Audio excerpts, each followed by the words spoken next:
यहाँ पे क्या सिचुएशन है, अगर वेरिएबल फोर्स वाला तुम लोग को याद है ग्राफ किया था अपन ने, अरे वो स्विच ऑन ऑफ कर देना। यहाँ पे फोर्स है, यहाँ पे डिस्प्लेसमेंट है, राइट। अगर ये कुछ इस तरह से सिचुएशन है, वेरिएबल फोर्स हो गया, कांस्टेंट नहीं है ना। क्यों कांस्टेंट नहीं है? क्योंकि यहाँ पे फोर्स का वैल्यू कुछ अलग है, यहाँ कुछ अलग है, यहाँ कुछ अलग है, यहाँ कुछ अलग है, दिख रहा है? फोर्स का वैल्यू अलग अलग पोजीशंस पे अलग अलग है, means this is a variable force and not constant force.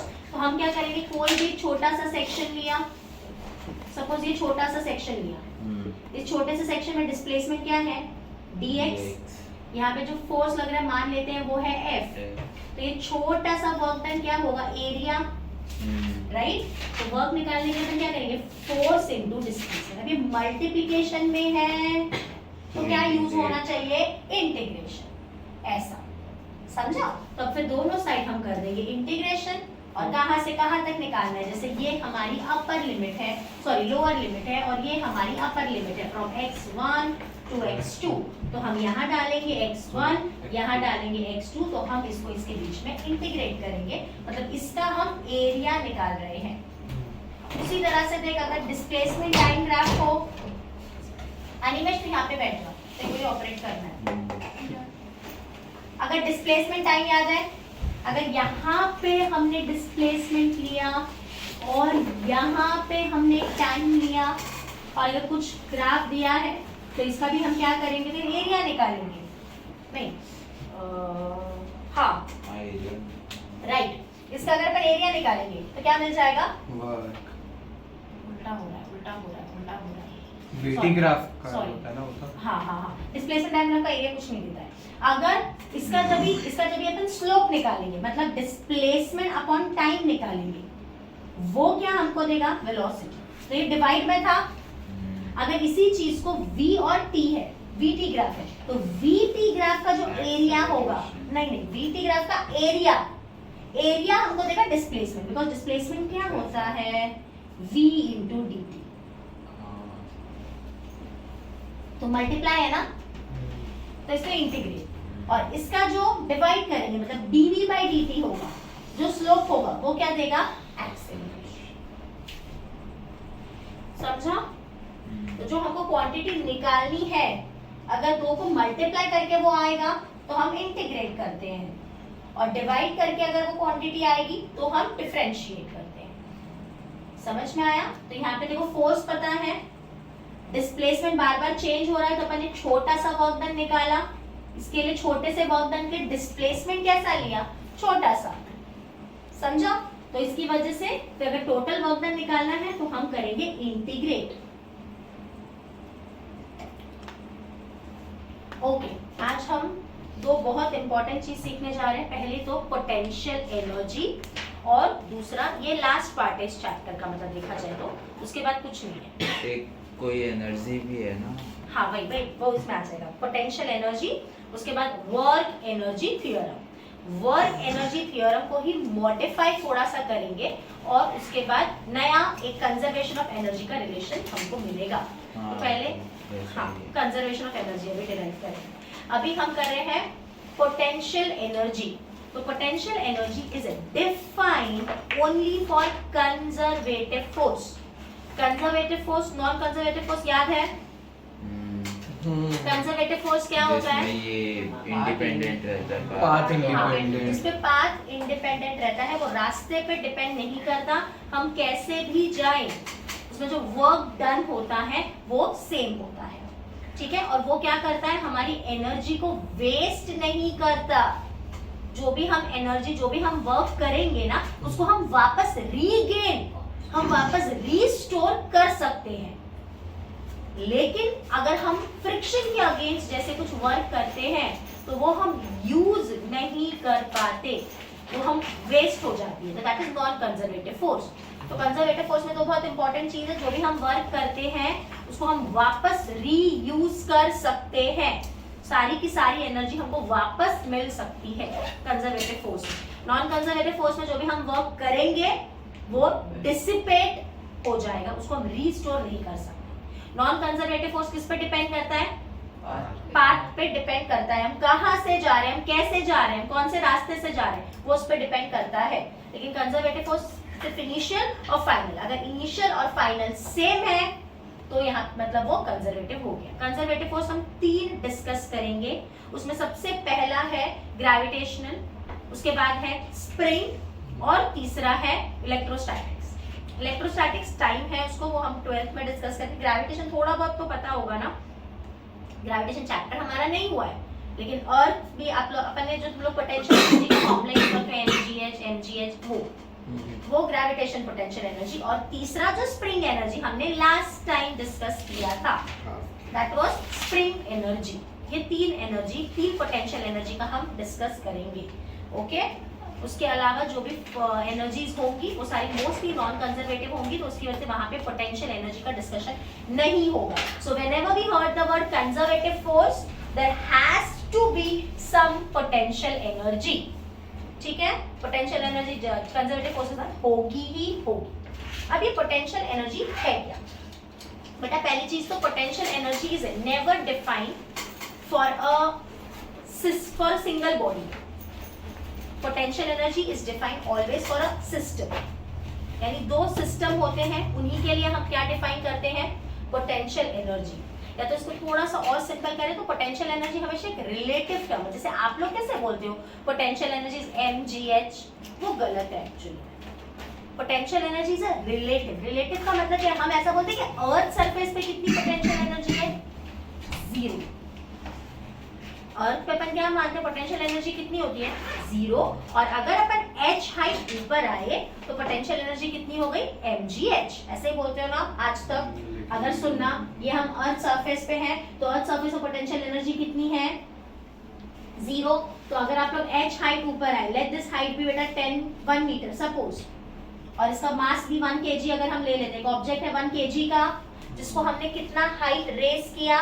1 metre. तो यहाँ पे कितनी पोटेंशियल एनर्जी इसके पास आ गई? mgh। सो 1 into 1 into g को 10 लेंगे, सो 10 जूल एनर्जी आ गई। तो हम बोलते हैं इसके पास 10 जूल एनर्जी है। बट एक्चुअली 10 जूल रेफरेंस से है बेटा, रेफरेंस से। रेफरेंस में अपन ने अर्थ पे क्या मान लिया? 0। इसके लिए वहां पे 10 आया। अगर मैं देखो बोलूं कि पोटेंशियल एनर्जी अर्थ पे 2 जूल है, ये पॉसिबल हो सकता है? हाँ, अर्थ में पोटेंशियल एनर्जी होती है। पोटेंशियल एनर्जी पहली चीज तो है क्या, एक चीज समझते हैं। बेसिकली है ना, जैसे समझो अगर अपन ने एक ऑब्जेक्ट लिया, ठीक है, एक बेटा यहाँ पे कोई भी ऑब्जेक्ट नहीं, सिर्फ ये एक मास है, दुनिया में कुछ भी नहीं है, तो सिर्फ ये एक मास है और कोई मास है ही नहीं, तो पोटेंशियल एनर्जी होगी। समझ में आया? जब सिर्फ एक लौता मास है तो पोटेंशियल एनर्जी डिफाइंड है ही नहीं। पोटेंशियल एनर्जी का एटलीस्ट 2 सिस्टम, यानी एक और ऑब्जेक्ट तो होना चाहिए, सिस्टम होना चाहिए। तो अब एक और मास आया, अगर सपोज ये मास कहीं भी पड़ा होगा तो ये क्या करेगा? इसकी फील्ड के अंदर, फील्ड पता है तुम लोगों को? समझ में आता है फील्ड क्या होता है? जैसे अर्थ ने कैसे अपनी फील्ड बना के रखी, स्पाइडर जैसे वेब बनाता है, जो भी उसके अंदर आएगा वो उस पर फोर्स लगाएगा। तो ये एक मास है, समझना, ये एक मास m है, इसने अपने आसपास क्या बनाया है? फील्ड बनाया है। ठीक है, अगर कोई दूसरा मास, तो दुनिया में कुछ भी नहीं है, सिर्फ एक ही मास रखा है, तो पोटेंशियल एनर्जी कितनी है इसकी? 0। कोई एनर्जी है ही नहीं। अब क्या हुआ? अब एक छोटा सा मास इधर आया, अब ये m इस m को क्या करेगा? खींचेगा अपनी तरफ, तो ये अट्रैक्ट करेगा, तो अट्रैक्ट करेगा तो ये इसके पास जाके चिपक जाएगा, तो ये पूरा सिस्टम एक ही बन गया, ये खत्म हो गया। अब इनकी पोटेंशियल एनर्जी कितनी है? 0। सुनना, अब ये दोनों पॉइंट मास हैं, दोनों चिपक गए, कुछ पोटेंशियल एनर्जी नहीं है। अब हम क्या करें? अब हमने उठाया इसको और हमने बोला कि तू यहाँ मत रह, तू यहाँ पे आ जा। हमने इसको यहाँ पे लाके रख दिया। अब क्या होगा? कुछ वर्क किया अपने आप? अगर हमने कुछ नहीं किया था तो दोनों जगह चिपक गए थे ना। अगर मैं इसको यहाँ से छोड़ दूँ तो ये नीचे ही जाएगा ना, अर्थ के पास चिपक जाएगा। ठीक है, अब अर्थ के केस में क्या होता है ना, बिकॉज अर्थ का मास ऐसा मानते हैं कि सारा का सारा सेंटर पे कॉन्सेंट्रेटेड है, और हम अर्थ के सरफेस पे हैं, हम अर्थ के सेंटर पे तो नहीं जा सकते। समझ में? अगर ये मास सेंटर पे पहुंच जाए तो पोटेंशियल एनर्जी कितनी होगी? 0। थोड़ा सा डीप कॉन्सेप्ट है, आराम से समझिए। पहले हमने क्या बोला, दुनिया में सिर्फ एक ही मास है m, पॉइंट मास है और कोई दूसरा मास है ही नहीं, तो पोटेंशियल एनर्जी कितनी? 0। अगर एक m मास को रखें किसी फील्ड के अंदर तो वो m मास, ये कैपिटल m स्मॉल m को खींचेगा, स्मॉल m को खींचा तो इसके पास जाके चिपक गया। दोनों पॉइंट मास है, पॉइंट मास। पॉइंट मास और नॉर्मल मास में मतलब समझ में आता है बेटा? पॉइंट मास मतलब बहुत छोटा, ठीक है, मतलब अपन ऐसा मान सकते हैं कि सारा का सारा मास एक छोटे से पॉइंट में है, उसको अपन पॉइंट मास बोलते हैं। तो ये पॉइंट मास, इस पॉइंट मास दोनों चिपक गए। हमने क्या किया, जबरदस्ती पकड़ा और उसको यहाँ पे लाके रख दिया और बोला कि नहीं अब तो यहीं बैठ जा। So what we did, work, and that work stored inside it in the form of potential energy. तो वो पोटेंशियल एनर्जी जो है वो सिर्फ इसकी है क्या? वो सिर्फ इसकी है क्या? वो किसकी है? इस सिस्टम की है। पोटेंशियल एनर्जी ना खाली इसकी है ना खाली इसकी है, पोटेंशियल एनर्जी पूरे सिस्टम की है। अब समझा? अब यहाँ पे क्या हुआ, अगर हमने एक और तीसरा मास लाया और तीसरे मास को यहाँ पे लाके रख दिया, अब क्या होगा बेसिकली, अब ये इसकी तरफ भी जाना चाहता होगा, इसकी तरफ भी जाना चाहता होगा। ये m डैश पे कौन फोर्स लगाएगा? अनिमेश इधर ध्यान दे, कैपिटल M भी फोर्स लगाएगा, स्मॉल m भी फोर्स लगाएगा, तो इसकी तरफ भी जाना चाहेगा, इसकी तरफ भी जाना चाहेगा। लेकिन हमने बोला नहीं, तू इधर ही शांति से बैठ। मैं 10 मिनट घर जाके क्या हुआ? नहीं कुछ याद आया, आपको आके बताता हूँ। किससे 5 रिलेटेड? मिनट में है, थोड़ा है। बीच में एकदम इतना अर्जेंट है? मैं ऐसे कभी बोलता नहीं फिर जाने के लिए। ठीक है जाओ। 5 मिनट।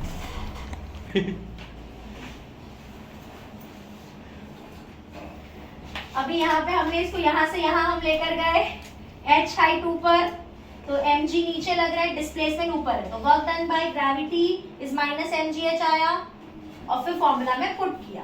अभी work done by the external force, मतलब जो ऊपर लेके जा रहा है, सपोज हमने उठा के इसको यहाँ से धीरे धीरे धीरे धीरे धीरे धीरे यहाँ ले गए, तो हमने जो फोर्स लगाया that is also mg। Actually थोड़ा सा mg से ज्यादा लगाना पड़ेगा तभी जाके वो डिस्प्लेस होगा, ठीक है। तो यहाँ पे हमने mg फोर्स लगाया, किस तरफ? ऊपर। डिस्प्लेसमेंट किधर है? नीचे। ऊपर जाना है ना, तो फोर्स किधर? ऊपर। डिस्प्लेसमेंट किधर? ऊपर। तो work done by external force क्या आएगा? mg into h। इस बार कॉस कितना आएगा? एंगल कितना है? 0। तो कॉस 0, तो कॉस 0 कितना? 1। तो work done by external force क्या आया? mgh। अब फॉर्मूला में डालो, सो mgh is u final minus u initial. u initial कितना लिया? 0। तो ये टर्म 0 हो गया, तो u फाइनल कितना आया? mgh। तो दोनों फॉर्मूला से सेम आ रहा है, समझा? मतलब बेसिकली यहाँ पे अपन हमेशा ऐसा बोलेंगे बेटा कि जब भी अपन कंजर्वेटिव फोर्स के फील्ड के डायरेक्शन में जाते हैं ना, तब हमारी पोटेंशियल एनर्जी कम होती है। जैसे जैसे हम लोग ऊपर जाते हैं वैसे वैसे पोटेंशियल एनर्जी बढ़ती है। हाँ राइट, पोटेंशियल एनर्जी बढ़ती है। बिकॉज कंजर्वेटिव फोर्स क्या चाहता है दुनिया में, कोई भी चीज क्या चाहेगी, वो अपने सबसे लोअर मोस्ट एनर्जी स्टेट पे रहना चाहती है। कभी भी वो अपनी एनर्जी ज्यादा नहीं चाहती। तो अगर इसको फिर यहाँ छोड़ेंगे तो इसकी लोअर मोस्ट एनर्जी अगर यहाँ छोड़ेंगे तो नीचे जा रही है, मतलब इसकी एनर्जी क्या हो रही है? हाँ, तो इसकी वजह से ये नीचे जाता है। जैसे चार्ज के केस में सोचो, अगर ये पॉजिटिव चार्ज है और ये भी पॉजिटिव चार्ज है, अगर ये यहाँ पे रहेगा, अगर आपने इसको खुला छोड़ दिया तो दोनों एक दूसरे से दूर भागेंगे, मतलब क्या कि इनकी पोटेंशियल एनर्जी कम हो रही है। तो जब ये दूर जाते हैं तब इनकी पोटेंशियल एनर्जी कम होती है, कम। हाँ, और जब पास में हाँ, जब हम जबरदस्ती पास ला रहे हैं, पास हमको लाना पड़ेगा, खुद नहीं आएगा वो, पास हमको लाना पड़ेगा। तो हमने क्या किया? वर्क, वो वर्क कैसे स्टोर हो गया? इन द फॉर्म ऑफ एनर्जी। समझ में आ रहा है? जो चीज खुद ब खुद हो रही है उसमें हम कुछ नहीं कर रहे, तो एनर्जी स्टोर कहाँ होगी? जब हमने कुछ वर्क किया तभी तो एनर्जी स्टोर होगी, कुछ काम तो करना पड़ेगा ना, तभी तो एनर्जी आएगी। अब यहाँ पे इन दोनों को खुला छोड़ दिया तो क्या होगा? पॉजिटिव तल को खुला छोड़ा तो क्या होगा? दूर जाएंगे। दूर जाएंगे तो पोटेंशियल एनर्जी कम होगी। अगर हमने जबरदस्ती लाके इधर रखा तो हमने बढ़ क्या किया? जाएगा। वर्क किया, तो means we are doing some work that stored inside it in the form of energy. समझा? अगर सपोज यहाँ पॉजिटिव और नेगेटिव होता, अब इन दोनों को साथ में छोड़ दिया तो क्या होगा? अट्रैक्ट, मतलब इनकी पोटेंशियल एनर्जी कम होगी। अपने आप जो होता है, जो अपने आप हो रहा है, उसमें हमने नहीं किया, पॉजिटिव नेगेटिव को छोड़ दिया तो अपने आप नजदीक आएंगे। तो कोई भी चीज हमेशा अपनी पोटेंशियल एनर्जी कम करना चाहती है, तो वो अपनी पोटेंशियल एनर्जी को कम करने की कोशिश करेंगे, इसलिए नजदीक आ रहे हैं। लेकिन हमने जबरदस्ती दूर किया, so we are doing some that gets stored inside it in the form of potential. Yes, potential. मतलब हाँ सिस्टम, यस, वो चाहिए ना। हाँ हाँ, समझा? तो पोटेंशियल एनर्जी अगर कभी भी in the direction of the, अपन बोलते हैं जिस डायरेक्शन में वो जा रहा है उस डायरेक्शन की अगर बात करेंगे तो पोटेंशियल एनर्जी विल डिक्रीज, और अगर हम उसके अगेंस्ट जा रहे हैं तो पोटेंशियल एनर्जी विल इंक्रीज। जैसे अभी ग्रेविटी किधर लगता है? नीचे। तो अगर कोई भी ऑब्जेक्ट नीचे जा रहा है तो उसकी पोटेंशियल एनर्जी कम होगी ना, because it is going in the direction of the force. और अगर हम अगेंस्ट जाते हैं तो पोटेंशियल एनर्जी बढ़ती है। अभी समझा कॉन्सेप्ट पोटेंशियल एनर्जी का? श्योर ना? ओके। खुद से होगा जो भी चीज, हाँ तब डिक्रीज होगा। हाँ, और हाँ। अगर हमने जबरदस्ती हाँ, हमने लगाया, हाँ, तो हमने कुछ वर्क किया, अगर सेपरेट किया या पास किया तब डिक्रीज होगा। देखो एक बात समझना, अगर ये ऐसे छोड़ दिया तो ये खुद ब खुद नीचे जाएगा कि आपको जबरदस्ती नीचे लेके जाना पड़ेगा? आपने छोड़ दिया तो नीचे अपने आप जा रहा है, तो पोटेंशियल एनर्जी क्या होगी? हाँ। और अभी अगर आपको ऊपर लाना है तो कुछ करना पड़ेगा, नीचे लाने के लिए आपको कुछ नहीं करना पड़ता, लेकिन अगर आपको ऊपर लाना है तो आपको वर्क करना पड़ेगा। तो जो आपने वर्क किया वो गया कहाँ? सिस्टम में store in the form of potential energy. Energy इसका नाम है पोटेंशियल एनर्जी, ठीक है? तो यहाँ जब हमेशा ह्यूमन एफर्ट लगेंगे तभी पोटेंशियल एनर्जी जनरेट होगी। हाँ हाँ, कुछ भी एक्सटर्नल फोर्स, कोई मशीन होगी, कोई हमने बनाई हुई कुछ भी चीज होगी जो जबरदस्ती करनी पड़ रही है, तब पोटेंशियल एनर्जी होती है। ग्रेविटी तो बेटा हमने क्या बोला, ग्रेविटी तो अपने आप लग रही है, तो पोटेंशियल एनर्जी डिक्रीज हो रही है, इंक्रीज की बात करें। अगर स्टोर करनी है, अगर पोटेंशियल एनर्जी स्टोर करनी है तो कुछ तो एक्सटर्नल फोर्स लगाना पड़ेगा ना, वैसा। समझा? ओके, इसलिए ये वाला एग्जांपल मैंने बताया कि दोनों से प्रूफ हो रहा है। यस। कोई डाउट? नो। अब मैं ग्रेविटेशन का एक कॉन्सेप्ट इधर समझाऊं, पोटेंशियल एनर्जी का समझेगा? जी। एक्चुअल ग्रेविटेशन का फॉर्मूला mgh नहीं होता, कुछ अलग होता है। मैं समझाती हूं, देखते हैं तुम लोगों को समझता है कि नहीं। एक काम करो, पहले ये एग्जांपल कॉपी करो। इसमें वो फॉर्मूला यूज होगा ना ग्रेविटेशन का। हाँ, टाइप्स ऑफ पोटेंशियल एनर्जी में पहला लिखो ग्रेविटेशन पोटेंशियल एनर्जी। हाँ, ग्रेविटेशनल पोटेंशियल एनर्जी। तू तेरे कान डॉक्टर के पास गया नहीं? हाँ, तेल डाल के बोला है तो फिर ग्रेविटेशनल पोटेंशियल एनर्जी।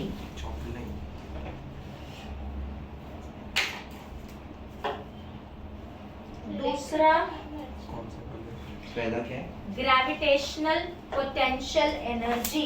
उसको भी जरूरत है ना, तेरे साथ रह रहे के सब पागल हो रहे हैं। भरने की बात कर रहा हूँ।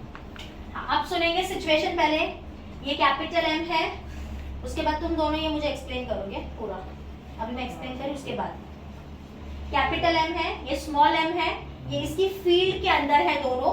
हमने स्मॉल एम को ए से उठा के बी तक लेकर गए, तो एक वर्क हमने किया और एक वर्क किसने किया? कंजर्वेटिव फोर्स ने। कंजर्वेटिव फोर्स मतलब कौन सा फोर्स? ग्रेविटेशन फोर्स, जो ये एम बना रहा है। हमने भी तो वर्क किया, ए से भी लेके जाओगे तो आपने कुछ वर्क किया ना, उसकी फील्ड ज्यादा होगी, बड़ा। और ये इसने क्या किया? ये इसको खींचने की कोशिश कर रहा है ना, वो भी जैसे अभी अपन ने जस्ट किया mgh, एक mgh पॉजिटिव आया और एक mgh नेगेटिव आया, राइट? वर्क डन जब अपन नीचे से ऊपर उठाते हैं तो ग्रेविटी ने जो वर्क किया वो माइनस mgh था ना, और हमने जो वर्क किया वो प्लस mgh। ये वैसा ही हो गया, ये इसको खींचने की कोशिश कर रहा है, तो ग्रेविटी ने भी राइट, तो इसने इसको इस तरफ खींचने की कोशिश की और हमने इस तरफ लगाया। ओके, अब सब जब हम ए पे हैं तो तो ग्रेविटेशनल फोर्स कितना होगा? ग्रेविटेशनल फोर्स का फॉर्मूला होता है G(m1m2) by r², राइट? तो कितना होगा? G(m)m बाय डिस्टेंस कितना है? r1²। अब बेटा यहाँ पहुंचे तो डिस्टेंस चेंज हो गई, बढ़ गई डिस्टेंस, तो क्या फोर्स सेम रहेगा कि चेंज होगा? चेंज होगा। फोर्स बढ़ेगा कि कम होगा? कम हो गई। डिस्टेंस बढ़ रही है ना, तो इनवर्स स्क्वायर के साथ रिलेशन है तो फोर्स कम होगा। अच्छा इसका हाँ, ये डिस्टेंस बढ़ी ना, अपन दूर जाएंगे तो डिस्टेंस बढ़ी, तो डिस्टेंस बढ़ी तो ये जो इसको खींचने वाला फोर्स था वो कम हुआ। तो ये कौन सा है? वेरिएबल फोर्स है कि कांस्टेंट फोर्स है? वेरिएबल। हाँ, अगर वेरिएबल फोर्स होता है तो हम डायरेक्ट डिफरेंशिएशन इंटीग्रेशन करना, डिफरेंशिएशन करना पड़ेगा। अगर ये फोर्स हर जगह कांस्टेंट है, 10 न्यूटन 10 न्यूटन 10 न्यूटन, तो अपन क्या करते हैं? 10 न्यूटन इनटू कितना डिस्प्लेसमेंट किया? 1 मीटर, तो 10 × 1 वर्क डन आ गया। लेकिन यहाँ प्रॉब्लम क्या है? जब हम A पे हैं तो डिस्टेंस अलग है, जब हम यहाँ पे पहुंचे तो डिस्टेंस अलग हो गई, हम यहाँ पहुंचे तो डिस्टेंस फिर अलग हो गई, हम यहाँ पहुंचे तो डिस्टेंस फिर अलग, तो डिस्टेंस क्या हो रही है? चेंज। जैसे डिस्टेंस चेंज होगी फोर्स भी चेंज होगी। राइट, और force change means it is an example of variable force. तो अगर वेरिएबल फोर्स होता है तो क्या हम डायरेक्ट लिख सकते हैं फोर्स इनटू डिस्प्लेसमेंट? नहीं लिख सकते। हमको क्या करना पड़ेगा? इंटीग्रेशन। पहले डिफरेंशिएट करेंगे और फिर इंटीग्रेट करेंगे। तो डिफरेंशिएशन में हम ऐसा मान रहे हैं कि हमारा ऑब्जेक्ट यहां पे कहीं पे पहुंच गया बेटा। Let this be point P and let this distance be x। अब P जब पॉइंट पे M पहुंचा है तब कितना फोर्स लगेगा? G(m)m by x²। ये फोर्स लगेगा ना जब x तक पहुंचा, अभी रास्ते में जा रहा है। स्क्वायर फॉर्मूला है बेटा G(m1m2) by r², जिससे x का फॉर्मूला है। हाँ, ये फोर्स का फॉर्मूला जो ग्रेविटेशन लगाता है। तो यहाँ पहुंचा G(m)m by x², ये फोर्स ने उसको खींचा। अब हमने माना कि हमने बहुत छोटा सा डिस्प्लेसमेंट लिया dx, and for this very small displacement this force is constant। ये फोर्स नो डाउट बेटा वेरी हो रहा है, मैं मान रही हूँ कि फोर्स कैसा है? वेरिएबल, लेकिन बहुत छोटा, मान लो 0.0000001 डिस्प्लेसमेंट के लिए तो ये फोर्स कैसा होगा? Constant. So for the small displacement can we find work? इस छोटे से डिस्प्लेसमेंट के लिए छोटा सा वर्क आएगा, बट आएगा ना। That is what differentiation. छोटा सा पार्ट तोड़ रहे हो ना, हम जा कहां से A से B रहे हैं, अभी हम तोड़ रहे हैं एक चीज को। इतने छोटे से डिस्प्लेसमेंट के लिए जो वर्क होगा वो छोटा सा होगा, तो हमको वर्क डन मिला छोटा सा, that is dW, that is F × dx। Animesh इधर ध्यान दे। बट हम लोग को वर्क छोटा सा थोड़ी ढूंढना है, हमको कैसा वर्क ढूंढना है? पूरा फ्रॉम A टू B। और ये तो वर्क डन इंटीग्रेट बेटा कौन सा वर्क डन है? कंजर्वेटिव की वजह से निकाल रहे हैं, गड़बड़ मत करना। This is the work done by conservative force. Conservative force किधर लग रहा है? पीछे की तरफ। इस तरफ, और डिस्प्लेसमेंट इस तरफ हो रहा है, दोनों के बीच में एंगल 180। तो लिखेंगे minus G(m)m by x² dx। कुछ समझा सबको? अब टोटल वर्क निकालने के लिए इंटीग्रेट करो। कहां से लेकर जा रहे हो? R1 से R2 तक, या तो अपन यहाँ लिखेंगे A से लेके B तक। तो यहाँ हमने लिखा work done by conservative force is equals to बेटा माइनस G(m)m, बाहर निकाल लो। अब गड़बड़ मत करना, x⁻⁻² dx, सही है ये लिखा? गार्गी कैसे आई है? क्या x⁻⁻² ऊपर लेके गया ना उसको, इसलिए। राइट, ये x का पावर क्या है? स्क्वायर है, अगर ऊपर जाएगा तो -2 हो जाएगा। यस, इंटीग्रेशन क्या है बता? फॉर्मूला याद नहीं है। ऐसे नहीं चलेगा ध्रुव। x की जगह पे r2 डाल देंगे और शायद ना इंटीग्रेशन बाकी है बेटा। x x⁻n का x upon x raise to n plus 1। देखो आगे बढ़ने का मतलब नहीं है जब तक पहले का तुम लोग रिवाइज नहीं करते हो। इंटीग्रेशन का x रेज टू n का formula x raise to n plus 1 upon n plus 1 ना, तो ये x raise to minus 2 plus 1 upon minus 2 plus 1 कहाँ से कहाँ तक r1 to r2 r2। x minus 1 upon minus 1। हाँ, work done by conservative force क्या आया माइनस GMM। इसको मैं ये माइनस 1 होगा ना, तो क्या इसको प्लस कर दूं? Minus cancel. जब तुम लोग एक स्टेप में समझेगा नहीं कर लेती। Minus 1 by x and from r1 to r2। अब ये माइनस माइनस प्लस हो गया अगले स्टेप में, तो work done by conservative force उसमें दिख रहा है। सब दिख रहा है। हाँ, तो GMM बेटा लिमिट्स डालो 1 by r2 minus 1 by r1। सो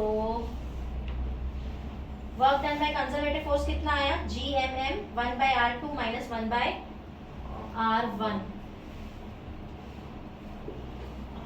गलत है उल्टा क्यों हो रहा है? Work done by external force होता तो एक minute. Work done by conservative is u final minus u initial minus, so GMM 1 by r2 minus 1 by r1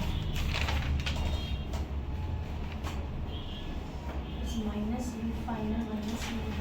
एक मिनट,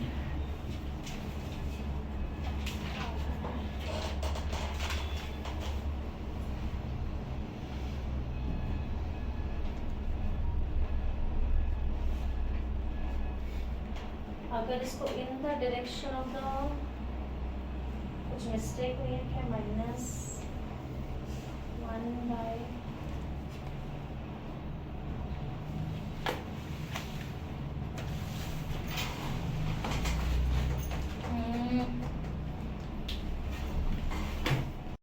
समझो आप लोगों को क्या किया, ये माइनस इधर लेकर गए तो ये हो गया 1 bye r1 minus 1 by r2।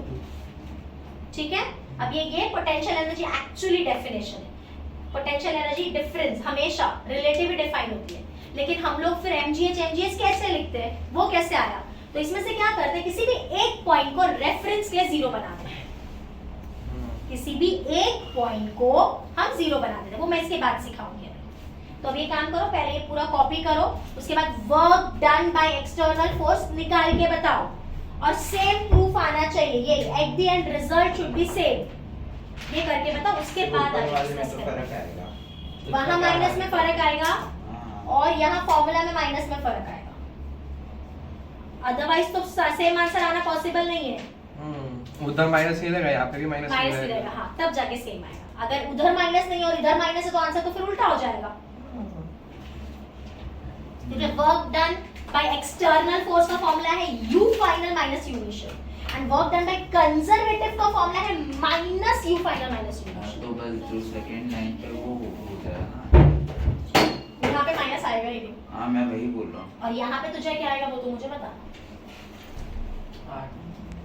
Upon A से B तक आ रहे हैं, वो r1 है, ये r2 है, ये डिस्टेंस कितनी है r। मास m को लेकर आ रहे हैं, मास m को A से B। अब बताओ पोटेंशियल एनर्जी का फॉर्मूला क्या हो जाएगा बेटा, u final minus u initial is GMM 1 by r1 minus 1 by r2, right. अब u इनिशियल रेफरेंस में हमने क्या ले लिया, वो क्या है 0, तो u फाइनल क्या बचा GMM 1 by r1। r1 क्या लेंगे, कितना डिस्टेंस है इनफाइनाइट, तो 1 by infinite minus 1 by r, तो u फाइनल कितना आया GMM into minus 1 by r, so that is u final is minus GMM by r. This is the actual potential energy due to gravity. अर्थ की वजह से भी ये ही potential energy होती है। अब तुम लोग के दिमाग में आ रहा होगा हम तो mgh यूज करते हैं। 1 upon infinite क्या होता है? 0 0 हाँ, तो 1/∞ ये वाला टर्म अपना 0 हो गया, तो 0 - 1/r is -1/r. So this is the actual potential energy formula अगर हमको रिलेटिव निकालना है. किसी एक रेफरेंस को हमने 0 बनाया. हम इसको मास को उसकी फील्ड में ला रहे हैं. हाँ, हम किसी m मास को जो इसकी फील्ड के बाहर था, अब मान लो ये अर्थ है, ठीक है. अर्थ से पहले हमको पोटेंशियल एनर्जी का फॉर्मूला पता चल गया कि पोटेंशियल एनर्जी कभी भी पॉइंट के लिए डिफाइन नहीं है, 2 पॉइंट्स होने चाहिए, एक पॉइंट लिए नहीं है. तो हमने क्या किया, ऐसा सोचा कि किसी एक को 0 बना दो.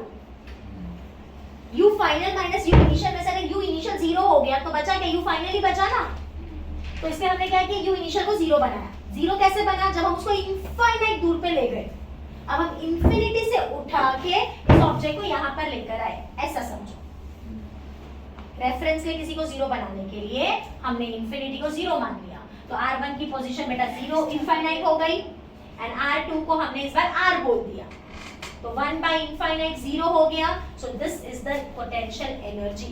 अब यहाँ ये माइनस साइन क्या है, माइनस साइन ये सिग्निफाई करता है कि अर्थ ने उसको होल्ड करके रखा है. यहाँ पे माइनस साइन का सिग्निफिकेंस ये है कि अर्थ उसको जाने नहीं दे रहा है, वो उसकी पोटेंशियल एनर्जी को पकड़ के रखा है ना, इसलिए तो यहाँ पे माइनस साइन का ये मतलब है. अगर हम चाहते हैं ये फ्री हो जाए तो ऐसा बोलते हैं आपको इतनी एनर्जी और देनी पड़ेगी.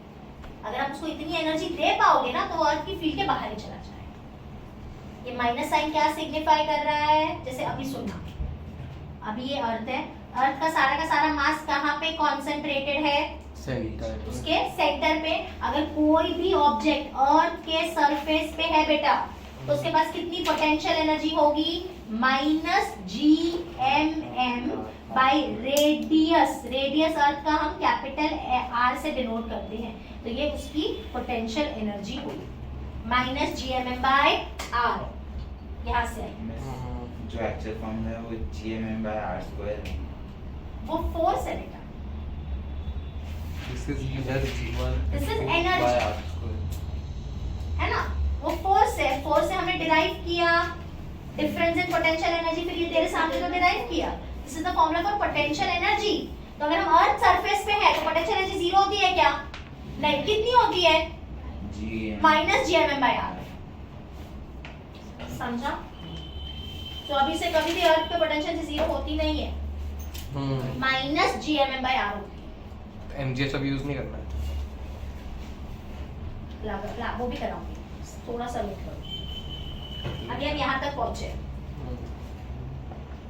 अगर अभी अपन अर्थ से सपोज h हाइट ऊपर है, अर्थ से h हाइट ऊपर, तो मुझे बता सकते हो पोटेंशियल एनर्जी कितनी होगी,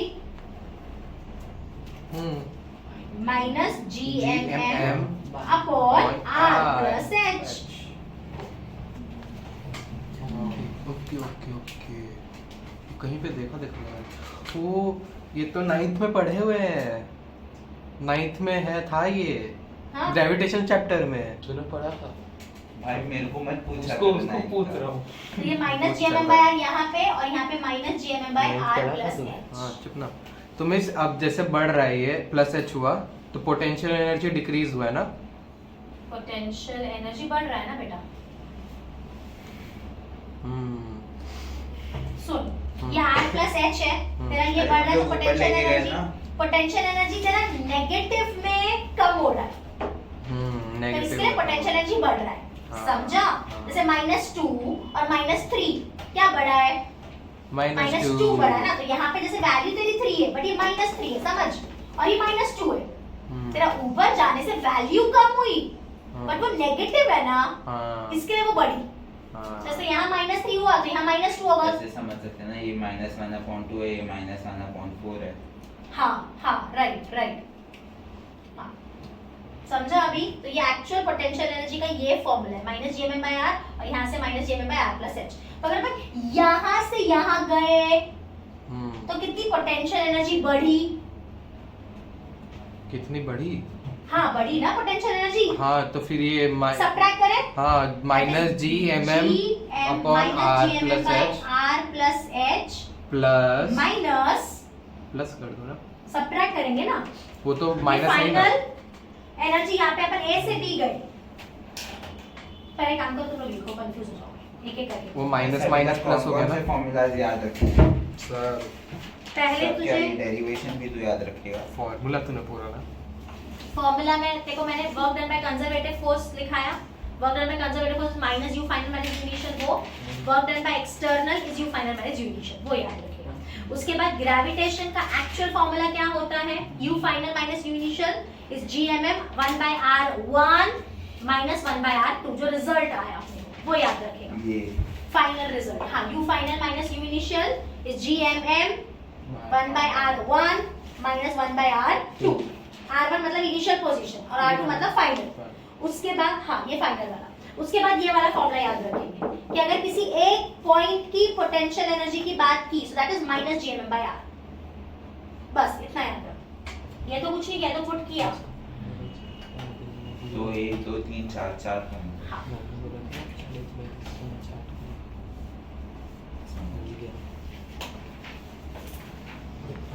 ग्रेविटेशन का ये ग्रेविटेशन चैप्टर में वापस कराऊंगी मैं, और वाले वाइज।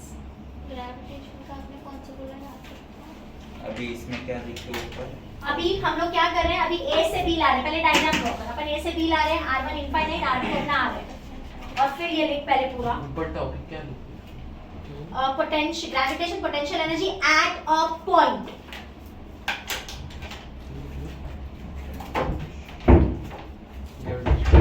एनर्जी एट अ ये आप पूछ रहे हैं क्वेश्चन। ये मत करो, हाँ, ये बाद में करो, कंफ्यूज ना हो जाओ, ये बाद में दिखा। टीचर नंबर पे तो क्या लगाएंगे तो कैसे समझ में आएगा? किधर बेटा? हाँ, अर्थ हो गया, स्टार्ट किया। हाँ, अर्थ सरफेस पे कैपिटल एम मास, अर्थ का मास कैपिटल एम, हमारा मास स्मॉल है, रेडियस कितना है r, तो कितनी पोटेंशियल एनर्जी होगी? इसको नाम देते हैं पॉइंट A, और हम किसी हाइट पे गए point B which is at height h. So potential energy at A is minus GMM by r, and potential energy at B is minus GMM by r plus h. Difference निकालो, final potential energy minus initial, तो minus GMM by r plus h minus of minus GMM by r, है ना इतना? GMM common. Right, GMM common निकालते हैं, तो ये हो गया minus 1/r plus h plus 1/r, तो ये क्या हो गया? GMM minus r plus r plus h upon r into r plus h। R cancel. r cancel हो गया, ये LCM लिया, माइनस r इधर और r प्लस h इधर, तो into r upon r plus h। तो फाइनल आंसर क्या आया? Potential energy B minus potential energy A is GMM h upon r plus h. This is the actual formula of difference. अब तुम लोग सोच रहे mgh अभी भी आया कहाँ से? वो स्टिल क्वेश्चन है, सुनना। फोर्स का formula GMM upon r square। r square, अगर अपन अर्थ सरफेस पे है तो इसी को अपन mg बोलते हैं, mass into acceleration, m cancel, तो क्या अपन स्मॉल g की जगह gm अपॉन r स्क्वायर लिख सकते हैं, या gm upon capital R square की जगह स्मॉल g लिख सकते हैं? अब सुनना, potential energy B minus potential energy A, बेटा अगर h, सुनना, अर्थ का जो रेडियस होता है ना वो 6400 किलोमीटर होता है, उसमें 5, 10, 15 किलोमीटर कुछ फर्क नहीं क्रिएट करता। समझ में आ रहे हो मैं क्या बोल रही हूँ? h जो है ना, अगर r से बहुत बहुत छोटा है, 5, 10, 15 किलोमीटर, फिर 6400 किलोमीटर और 10-15 किलोमीटर में कुछ फर्क नहीं पड़ता, तो r प्लस h की जगह हम क्या लिख सकते हैं? r. If h is very very small than r, in place of r plus h we can write r. तो ये क्या हो जाएगा? GMM h upon r square. समझा? ये r एज इट इज लिखा, ये r प्लस h की जगह भी r आया। अब gm अपॉन r स्क्वायर क्या है? Small g, so potential energy B minus potential energy A is mgh। और इसके लिए आज तक लोग mgh हम यूज करते आए हैं। समझ में आया पूरा? ये तभी लगेगा जब हाइट छोटी है, अदरवाइज ये एक्चुअल फॉर्म है gmmh upon r upon into r plus h। Height छोटी मतलब कितना कुछ actual लिमिट होगी formula है? उसकी भी। कितना एक्चुअल फॉर्मूला है? कितना? एक्चुअल फॉर्मूला है एक तो हाइट ये जब है, छोटी है तब ये भी है। mgh है। नहीं, ये किसके लिए है? ये अर्थ की बात हो रही है, वो जनरलाइज, वो किसी भी ऑब्जेक्ट के लिए हो गई। ये कब देख, ये वाला जो फॉर्मूला है ना बेटा, वो खाली अर्थ के लिए नहीं है, वो दुनिया में किसी भी तेरे पास ही मास है, तेरे लिए भी लागू है ये फॉर्मूला। हर एक चीज जिसके पास मास है उसमें फॉर्मूला लग सकता है। ये कब हम ये स्पेशली अर्थ की बात करें कि अर्थ में जब हम mgh यूज करते हैं वो यहाँ से आया, तो वो जो बेसिक फॉर्मूला है वो हमने अपने इसमें डाला अर्थ के केस में, और फिर फॉर्मूला को ये फॉर्मूला आया यहाँ से सॉल्व करने के बाद, डिफरेंस निकालने के बाद। अगर अपन a से b गए तो ये फॉर्मूला आता है। इसका क्या मतलब है? a पे पोटेंशियल 0 है क्या? नहीं। b पे 0 है क्या? नहीं। a पे भी पोटेंशियल एनर्जी है, कितनी? Minus gmm/r। b पे कितनी? Minus gmm/r plus h। लेकिन a से b तक लेकर गए तो कितनी पोटेंशियल एनर्जी बढ़ी? That is mgh। समझा? पक्का? लिखो। Gravitational potential energy by Earth. Yes.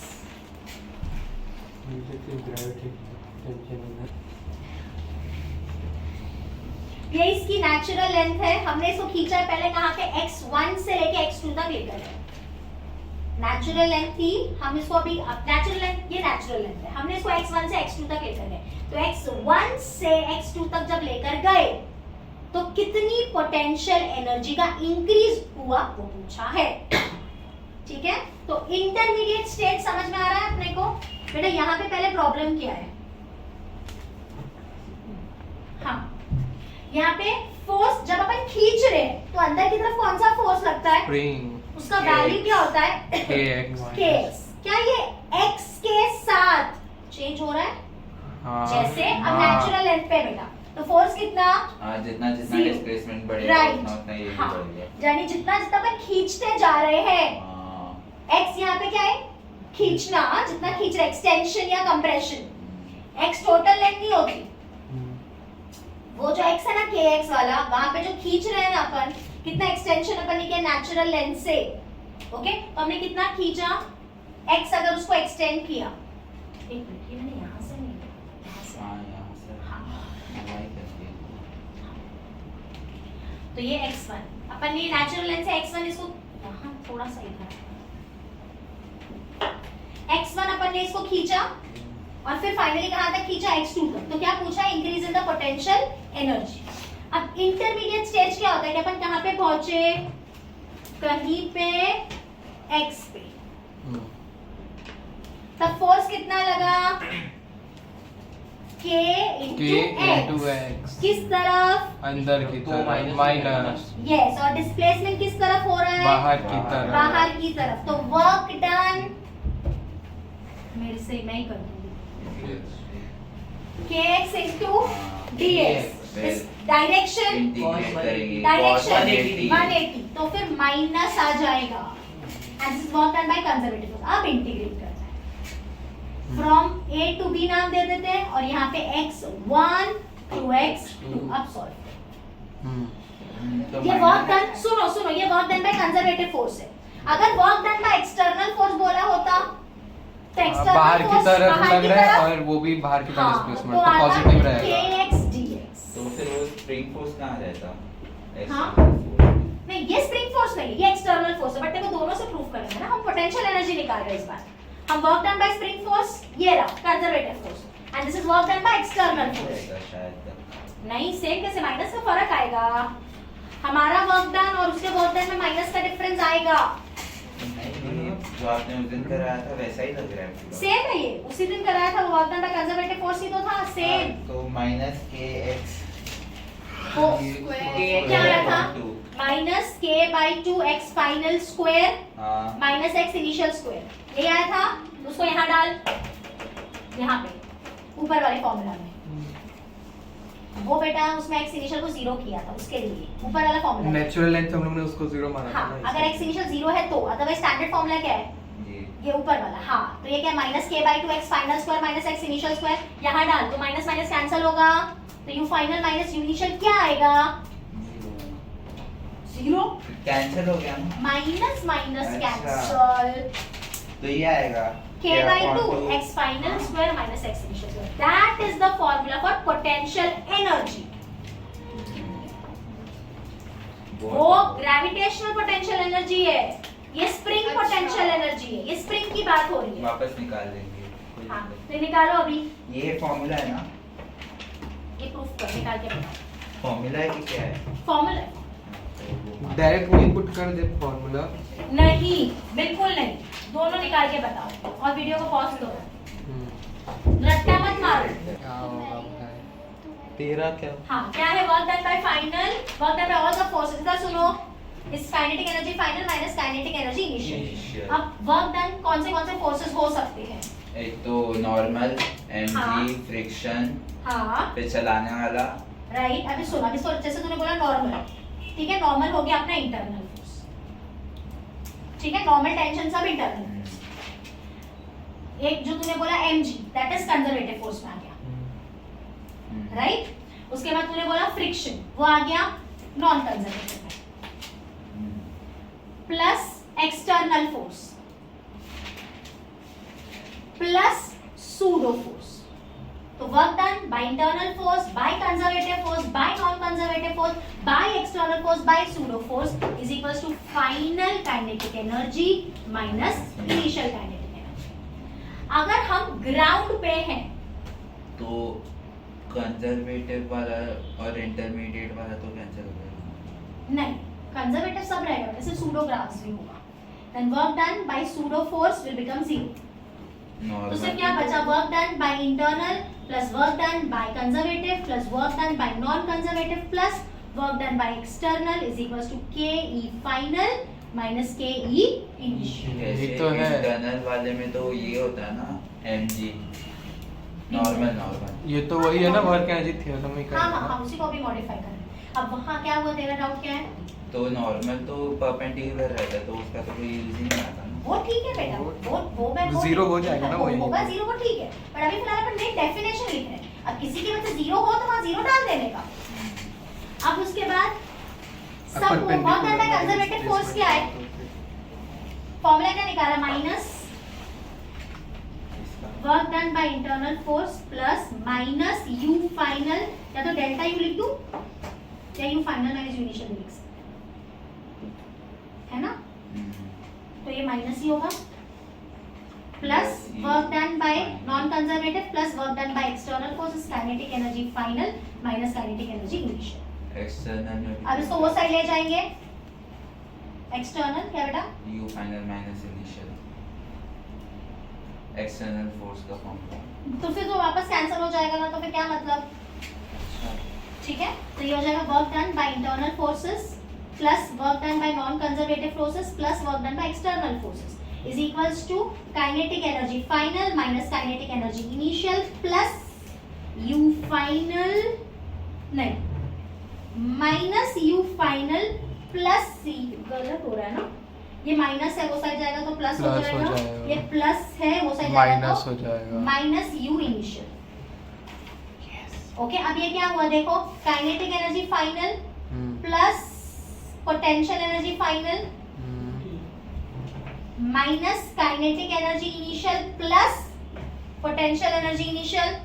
समझा? माइनस बाहर कॉमन निकाला, तो ये क्या हो गया? ये सब एज इट इज है। Work done by internal forces plus work done by non conservative force plus work done by external force, work done by internal force plus non conservative force plus external force is total final energy minus total initial energy। ये एक formula, उसी को modify किया। Final और initial में कोई भी आ सकता है ना, काइनेटिक पोटेंशियल। हाँ, दोनों दोनों दोनों यही दोनों आएंगे, काइनेटिक और पोटेंशियल। इसे टोटल लिखा। अब बेटा अगर ये तीनों फोर्सेस 0, मतलब ये तीनों है ही नहीं, तो वर्क तो दोनों डन equal बाय रहेंगे। इंटरनल फोर्स 0, तो zero एक्सटर्नल रहेगा। फोर्स 0, नॉन कंजर्वेटिव फोर्स भी है ही नहीं, तो 0 is TE final minus TE initial, so TE initial is equal to TE final.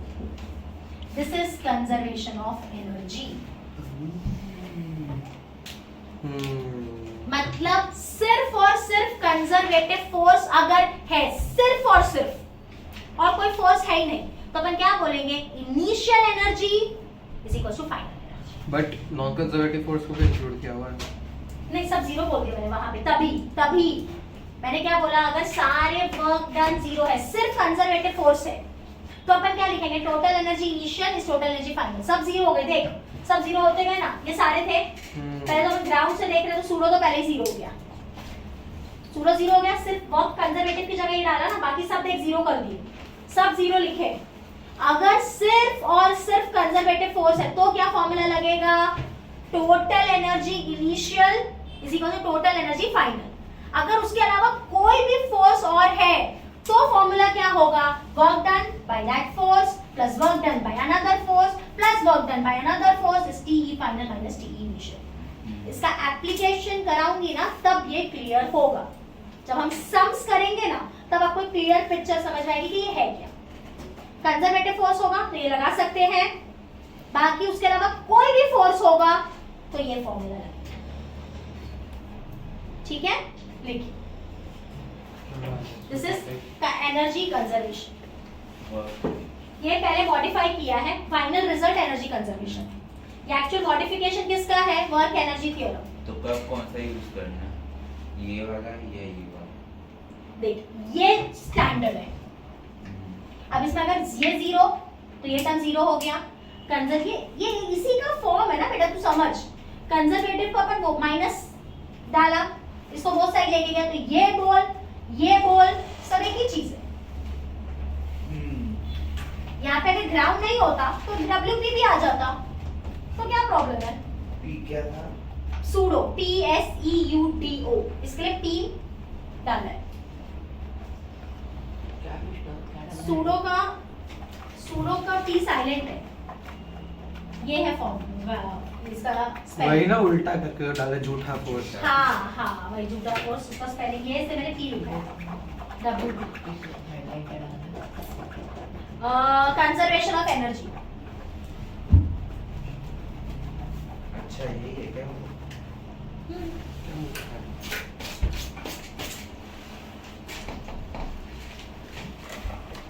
तो जो पहले लिखवाया गया वो वर्क है, वो भी ये वर्क एनर्जी थ्योरम से ही डिराइव हुआ है. तो टॉपिक क्या डालना है, कंजर्वेशन ऑफ एनर्जी. तो मेन कौन सा है? सब ये तो ये वो वाला याद रखना, ऊपर वाला. ठीक है, उसके अलावा ये वाला याद रखना. ये तभी होगा जो box वाला? Pseudo force zero. नहीं, अगर सूडो फोर्स लेगा भी ना, अगर देखो सूडो फोर्स भी लेना है तो भी कोई प्रॉब्लम नहीं है, तो यहाँ पे सूडो डाल दे चलेगा. अगर तुझे सूडो नहीं लेना है तो यहाँ पे ऐड में क्या आ जाएगा, WP चलेगा, तो भी चलेगा. सूडो इसका कोई काम कर, WP को जीरो करे मत. पर तू ध्यान रखना, ग्राउंड पे देख रहा है तो WP होगा नहीं, ये ध्यान रखना फिर. हाँ ठीक है, ये फिर कौन सा फ्रेम हो गया, ये एक्सेलरेटेड फ्रेम. एक्सेलरेटेड कैसे? Conservation of energy. दो फ्रेम होते हैं, frame of reference, inertial non inertial. याद जब है। अपन इनर्शियल फ्रेम ऑफ रेफरेंस में होते हैं, मतलब ग्राउंड से देख रहे हैं, तब WP हो, सूडो फोर्स होता ही नहीं है. Non-inertial है यानी। हाँ, ये नॉन इनर्शियल है, तब आया है. हम्म, याद रखना वो चीज. तो अगर WP जीरो नहीं करना है तो भी चलेगा, कुछ फर्क नहीं पड़ता है. पर वो तुम लोगों को समझना चाहिए कि अगर ग्राउंड है तो ऑटोमेटिक WP आएगा ही नहीं.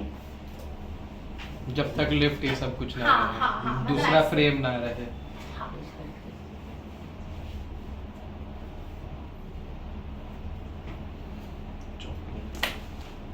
ये दोनों एक ही चीज है, खाली वर्क डन का जो कंजर्वेटिव का फॉर्मूला था उसको वो साइड डाल के ये नया फॉर्मूला बना दिया. Work done by all force is equal to KE final